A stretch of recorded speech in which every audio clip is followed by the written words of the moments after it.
Video জুড়ে থাকছে অসুস্থ রোগে আক্রান্ত হলে আল্লাহ রাব্বুল আলামিনের পক্ষ থেকে আপনি কি সুযোগ সুবিধা পাচ্ছেন তা নিয়ে। বিশেষ করে 3টি রোগ নিয়ে আলোচনা করব, যে 3টি রোগ কোনো মুমিন মুসলমানকে আক্রান্ত করলে তার জন্য জান্নাতের ফয়সালা আল্লাহ তাআলার কাছে হয়ে যাবে ইনশাআল্লাহ। মুমিনের রোগসমূহ গুনাহের কাফফারা।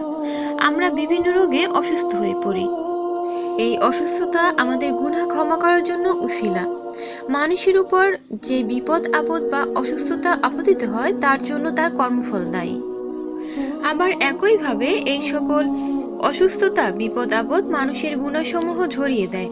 মহানবী সাল্লাল্লাহু আলাইহি ওয়াসাল্লাম ইরশাদ করেছেন, যে ব্যক্তি অসুস্থ অবস্থায় ধৈর্য ও সহিষ্ণুতার সঙ্গে একটি রাত অতিবাহিত করবে, আল্লাহ তাআলা তাকে সদ্যজাত শিশুর ন্যায় নিষ্পাপ করে দিবেন। সুবহানাল্লাহ। সুতরাং রোগ মুক্তির জন্য ব্যস্ত হয়ে যাওয়া ঠিক নয়, বরং ধৈর্যের সাথে আল্লাহর সাহায্য চাওয়া উচিত।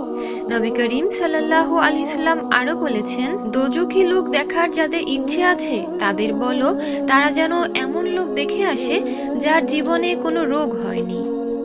অর্থাৎ অসুস্থতাও আমাদের জন্য আল্লাহর তরফ থেকে বিশাল এক নিয়ামত। সুপ্রিয় দর্শকবৃন্দ, আপনাদেরকে অনুরোধ করছি, আপনারা কেউ এই হাদিসের ভুল অর্থ গ্রহণ করবেন না। সুস্থতা কিন্তু আল্লাহর নিয়ামত। কেননা হযরত মুসা আলাইহিস সালাম যখন আল্লাহর কাছে প্রশ্ন করেছিলেন, হে আল্লাহ, আপনি যদি বান্দা হতেন তাহলে আপনি আপনার সৃষ্টিকর্তার নিকট সর্বপ্রথম কি চাইতেন? তখন আল্লাহ পাক রাব্বুল আলামিন বলেন, আমি আমার রবের নিকট সুস্থতা চাইতাম। সুস্থতা নিঃসন্দেহে আল্লাহ পাকের বড় নিয়ামত। তার চাইতে বড় নিয়ামত হচ্ছে আল্লাহ রাব্বুল আলামিন মানুষের পুরো জীবনের বাঁকে বাঁকে কিছু রোগ শোক দিয়ে পরীক্ষা করবেন, আর এর মাধ্যমে সেই বান্দার গুনাহসমূহ ক্ষমা করে দিবেন। সুবহানাল্লাহ। মূলত এই হাদিস দ্বারা একজন বিশেষ ব্যক্তিকে বোঝানো হয়েছে, তার নাম ফেরাউন। যে ব্যক্তিটি মায়ের পেট থেকে ভূপৃষ্ঠ হওয়া থেকে শুরু করে মৃত্যুর আগের দিন পর্যন্ত পুরো জীবনকালে একবারের জন্য অসুস্থ হননি। অপর হাদিসে মহানবী সাল্লাল্লাহু আলাইহি ওয়াসাল্লাম ইরশাদ করেন, নিশ্চয়ই কোনো মুমিনের যে রোগ হয় তার বিনিময়ে আল্লাহ তার আগের গুনাহ মাফ করে দেন। সুবহানাল্লাহ। আমার ভিডিওর শুরুতে বলেছিলাম 3টির কথা বলবো, যা সচরাচর আমাদের হয়ে থাকে। হাদিস থেকে প্রাপ্ত তথ্য অনুসারে আমরা জানতে পেরেছি এই 3টি রোগ আল্লাহ তাআলা রাব্বুল আলামিনের পক্ষ থেকে তার বান্দাদের জন্য কোনো অভিশাপ নয়, বরং নিয়ামত। তার মধ্যে সর্বপ্রথম রোগটি হচ্ছে সর্দি জ্বর। আর এই সর্দি জ্বরে আমরা অধিকাংশ মানুষই ভুগে থাকি। হাদিস শরীফে এসেছে, সর্দি জ্বরের মাধ্যমে আল্লাহ রাব্বুল আলামিন মানুষের শরীর থেকে বিষাক্ত জীবাণু বের করে দেয়। বিশেষ করে যার সর্দি হবে তার পাগল হওয়ার সম্ভাবনা নেই বললেই চলে। সুবহানাল্লাহ। দ্বিতীয় যে রোগটি হাদিস শরীফে এসেছে সেই রোগটির নাম হচ্ছে চুলকানি, যাকে আমরা অ্যালার্জি বলে থাকি। আর এই রোগে আমাদের দেশের অধিকাংশই ভুগে থাকেন। বিশেষ করে ধুলাবালির বিষাক্ত পলিউশন থেকে এই রোগ হয় বলেই মেডিকেল বিশেষজ্ঞদের মতামত। কিন্তু হাদিস শরীফে এসেছে, যার চুলকানি রোগ হবে এবং যার শরীর জুড়ে কম বেশি চুলকানি থাকবে সে ব্যক্তি জীবনে কখনো কুষ্ঠরোগে আক্রান্ত হবে না, এমনকি তার শ্বেত রোগ হওয়ার সম্ভাবনাও ক্ষীণ। সুবহানাল্লাহ। তৃতীয় যে রোগটি হাদিস শরীফে এসেছে তা হলো চোখ ওঠা। চোখ উঠলে বিচলিত হওয়ার কিছু নেই, কারণ হাদিস অনুযায়ী কোনো মানুষের যদি চোখ ওঠে তাহলে বুঝতে হবে সে ব্যক্তি কোনোদিন অন্ধ হবে না। আল্লাহ পাক রাব্বুল আলামিন তাকে অন্ধ হওয়া থেকে মুক্তি দান করবেন। কিন্তু আল্লাহর রাসূল সাল্লাল্লাহু আলাইহি ওয়াসাল্লাম আবার এও উপদেশ দিয়েছেন, যদি তোমাদের কোনো রোগ আক্রমণ করে তোমরা সাথে সাথে আল্লাহর সাহায্য প্রার্থনা করো, পাশাপাশি চিকিৎসা সেবা গ্রহণ করো। সুতরাং যে কোনো রোগ শোকে আমরা অবশ্যই আল্লাহ তাআলার সাহায্য চাওয়ার পাশাপাশি চিকিৎসা সেবা গ্রহণ করব। কেননা চিকিৎসা সেবা গ্রহণ করা রাসূল সাল্লাল্লাহু আলাইহি ওয়াসাল্লামের সুন্নতের অংশ। আর সর্বশেষ আল্লাহর রাসূল সাল্লাল্লাহু আলাইহি ওয়াসাল্লাম যে উপদেশ দিলেন, রোগ শোককে কখনো গালি দিও না। কেননা আল্লাহর একজন নবী হযরত আইয়ুব আলাইহিস সালাম তিনি দীর্ঘ 12 বছর কঠিন দুরারোগ্য ব্যাধিতে আক্রান্ত ছিলেন। অথচ একটি মুহূর্তের জন্য আল্লাহকে ভুলে যাননি।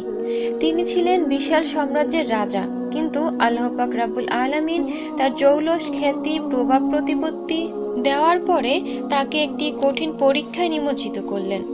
12 বছর পুরো শরীর জুড়ে এত বেশি পরিমাণে কুষ্ঠরোগ এবং পচন রোগে আক্রান্ত হয়েছিলেন যে তার শরীরে পোকামাকড় এর আস্তানা গড়ে উঠেছিল।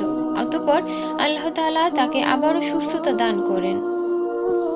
সুপ্রিয় দর্শক শ্রোতা, এই ভিডিওটি শেষে আপনাদের জন্য একটি প্রশ্ন।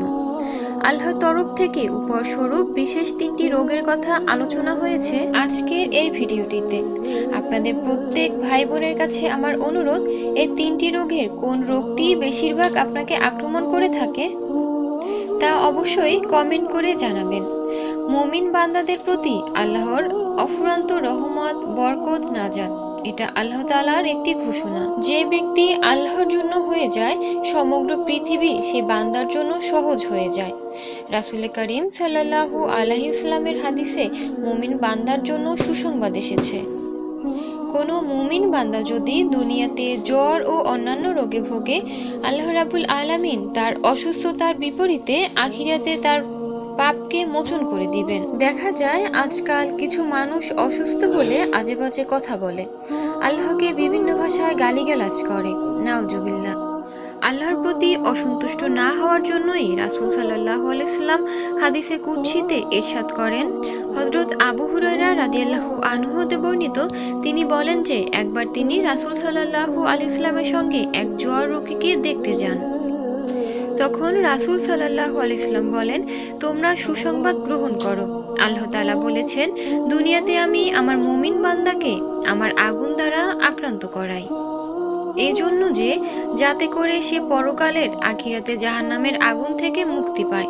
সুতরাং প্রত্যেক মানুষেরই উচিত যে অসুস্থ অবস্থায় আল্লাহর ইবাদত বন্দেগীর মাধ্যমে আল্লাহ তাআলার সাহায্য কামনা করা, অসুস্থতার সময় আল্লাহ পাক সম্পর্কে সুধারণা পোষণ করা, কোনো ধরনের অশালীন মন্তব্য তথা অধৈর্য না হয়ে আল্লাহর রহমতের প্রতি অবিচল অটল থাকা।